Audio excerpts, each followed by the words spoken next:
এই পরিবেশটা অস্থির সুন্দর। মিরপুর সরি স্কোয়ারের থেকে সামনে আইনখোলা বাজার কয়, এখানে কিছু আকর্ষণীয় হচ্ছে লেবু পাওয়া যায়। এই বাজারে যে লেবুর দাম, এই লেবুর দামের থেকে অত কিছু হয় না, ওই এত কোনো রসই হয় না। এই যে তাজা তাজা লেবু, আচ্ছা রস এখানে অনেকগুলো লেবু আছে।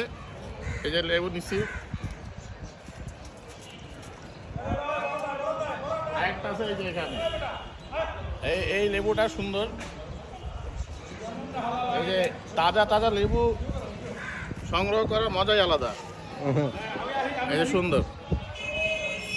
আমার বন্ধু এটা হালা একটা চোর, ঠিক আছে? এই যে নিজে আমার নিছে, প্রজেক্টে এই আইসা, যে ঠিক নিজে, আছে, এই প্রজেক্টে আইসা চুরি করতেছে। এই যে নিজে নিছে, নিজে বন্ধুর নাম ভাঙা খাইতেছে। টাকা এদিকে এদিকে একটু ধরেন। এই যে এখানে অসংখ্য অগণিত লেবু গাছ।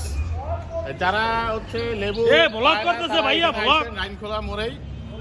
হ্যাঁ, এই যে ছোট ছোট লেবু আছে, আমি অনেকগুলো নিছি। ভাইয়া ব্লগ ইনশাআল্লাহ করতেছে, ব্লগ। আবার দিব। হ্যাঁ, আবার ইনশাল্লাহ আবার আসবো লেবু নিতে। আল্লাহ হাফেজ। আল্লাহ হাফেজ।